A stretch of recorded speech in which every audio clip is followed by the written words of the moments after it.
Ça y est, le Val Byron, c'est fini dans The First Descendant, ça a été patché. Le mercredi 24 juillet, exactement, ils ont réduit de 50% le taux d'apparition de mobs, donc ce n'est plus forcément la quête la plus rentable. Dans cette vidéo, je vais vous présenter 4 manières de farmer l'XP, les gold et les coopers après le nerf du Val Byron. C'est parti.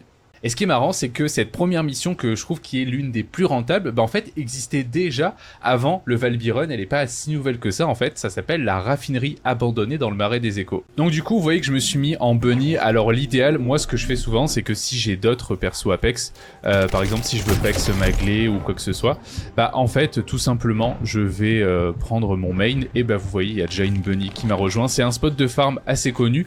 Donc en fait l'idée ça va être simplement de tuer les mobs au fur et à mesure, de faire spawn les packs, et en fait il y a un petit chemin qui va se dessiner. Alors je le connais pas par cœur parce que je vous avoue que c'est plus moi qui me fais carry d'habitude. Là j'ai sorti la bunny pour vous le montrer, mais vous voyez, regarde, hop, on passe ensuite dans le tunnel, comme ça on clean tout, tac tac tac, on ratisse la zone. Il y a un autre endroit, voilà, ça pop juste ici, juste là où on arrive, tac, et à la fin on finit par des ennemis qui vont pop juste ici dans ce tunnel.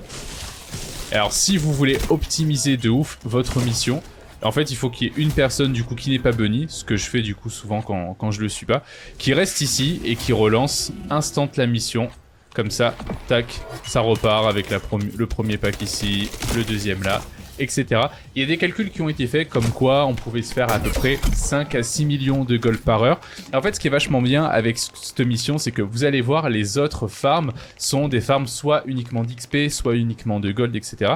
Et ce qui est bien avec ce genre de mission, c'est qu'on va farmer un petit peu tout. On va farmer autant les gold, les coopers, mais aussi bien l'XP. Si vous voulez une autre mission dans le même style, il y a aussi le point d'embuscade anticipé qui est hyper connu, tout le monde en a déjà parlé. Perso, cette mission, je l'ai fait en boucle et en boucle, donc j'en peux plus. Du coup, la raffinerie abandonnée, c'est vraiment un bon moyen de changer un petit peu, parce qu'on va pas se cacher, au bout d'un moment, refaire tout le temps les mêmes missions en boucle, c'est un peu relou. Le deuxième meilleur spot de farm incroyable, ça va être le Val Byron. Et oui, à la forteresse du coup, juste ici, l'avant-poste. Oui, parce qu'en fait, même s'il a été nerfé, en gros, qu'est-ce qu'ils ont fait dans ce nerf? En fait, ils ont réduit le taux d'apparition des mobs de 50%. En fait, on se rend compte que c'est toujours un farm assez viable, et en fait, leur but, c'était pas de faire en sorte que le farm ne soit plus du tout viable. Ils voulaient juste faire en sorte que ce soit à peu près équilibré par rapport aux autres missions du jeu. Et du coup, en fait, c'est plutôt mission réussie parce que c'est une très bonne mission pour farmer les gold et un peu les coopers.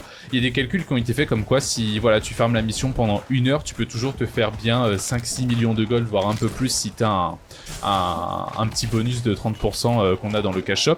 Alors là où ça a vraiment été nerf, j'ai remarqué, c'est sur l'XP. Parce que avant, je prenais un perso et je faisais du niveau 1 à 40 en même pas 40 minutes, c'était abusé. Maintenant en fait, vu qu'il y a beaucoup moins de mobs, en fait on va vraiment choper beaucoup moins d'XP. Là vous voyez que je chope quand même des gold, des coopers et tout en me baladant. Donc en fait c'est toujours une très bonne mission si vous l'aimez bien, et si vous avez 2-3 Valby, c'est parfait. C'est toujours en fait une très bonne mission pour les gold, un petit peu les coopers, mais pas du tout pour l'XP. Le troisième spot, cette fois-ci, qui va être focalisé uniquement sur l'XP, en fait, c'est toujours dans la zone de la forteresse, et ça va être les fragments du néant. Alors, on en a deux. On en a un ici, qui est de glace, donc pour ça, vous allez prendre potentiellement des VSA. Alors, je dis des, parce que ça va toujours plus vite à plusieurs, donc vous allez prendre une VSA, et en fait, le truc de glace réapparaît en boucle. Il y a 2-3 spawns de mobs, donc vous pouvez vraiment le faire très vite. Et le deuxième, ça va être le fragment du néant électrique, et là, vous allez être dans une cave, vous prenez 2-3 bunnies, vous tournez en rond, et pareil, ça clear. Et pour celui de glace, vous prenez dévier ça, vous spammez les ultis, et pareil, ça clear assez vite. Et en fait, ça va être des missions qui vont vraiment rapporter beaucoup d'XP. Vous pouvez faire un 0,40 en 45 minutes. Et en plus, ça va vous rapporter des éclats du néant qui vont forcément vous servir un jour lorsque vous ouvrirez vos réacteurs à fusion. Le problème de ces missions-là, et là où moi je suis un petit peu moins fan, c'est qu'en fait, on va récupérer très peu de gold, très peu de creeper, voire pas du tout. On va surtout récupérer de l'XP et des fragments du néant, donc ça dépend vraiment de ce que vous cherchez. La dernière astuce, et potentiellement la meilleure de cette vidéo, ça va être en fait les opérations spéciales, et notamment depuis le patch, parce que qu'est-ce qu'ils ont fait dans ce patch? Avant, en fait, les opérations spéciales, on nous disait, voilà, c'est des missions de défense ou de capture, et ça dure à peu près 1 heure si vous faites vraiment toutes les vagues, la plus connue étant celle de Kingston, défendre les ressources, parce que les premières vagues sont très faciles, et généralement les gens partent à la 10 ou à la 14, parce que commence à y avoir des monstres un petit peu plus chiants, et du coup, ces missions-là, ils les ont buff, c'est-à-dire qu'on va gagner beaucoup plus de gold dedans. On va toujours gagner autant d'XP, donc pour faire du niveau 1 à 40, ça va vous prendre un petit peu plus d'1 heure, mais vous allez également gagner beaucoup de gold, parce que vous voyez que là, quand on finit les vagues 7, 10, 14, on a un pourcentage de chance de récupérer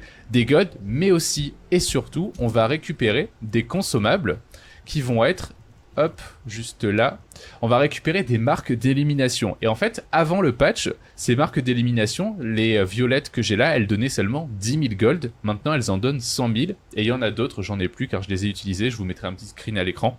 Il y en a d'autres qui sont d'un niveau supérieur et qu'on chope forcément moins souvent, mais qui vont vous donner 1 million de gold. Et franchement, j'ai fait 2-3 opérations spéciales hier et j'ai dû en choper 2. Donc on en chope quand même assez souvent.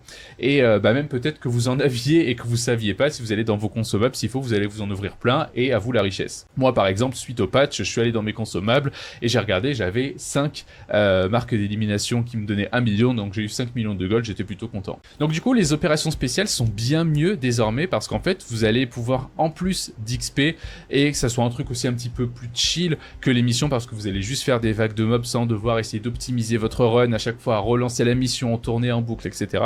C'est quand même un petit peu plus chill et ça vous permet de gagner des gold et de l'XP. Pour résumer, si vous voulez un farm à peu près équilibré entre XP, Gold Cooper, des missions à l'ancienne comme la raffinerie abandonnée ou alors le point d'embuscade anticipé dans la terre déserte, ça va toujours être des sources sûres. La Valby Run pour faire vraiment un maximum de gold mais très peu d'XP, ça va toujours être très bien si vous aimez faire ça. Et les opérations spéciales pour monter vos nouveaux persos sans vous soucier d'avoir un build opti ou quoi et en même temps vous faire un petit peu de gold. J'espère que ça vous aura aidé, pensez à vous abonner et à lâcher un petit commentaire pour me dire ce que vous en pensez et quel est votre spot d'XP préféré. Je vous dis à bientôt, ciao ciao.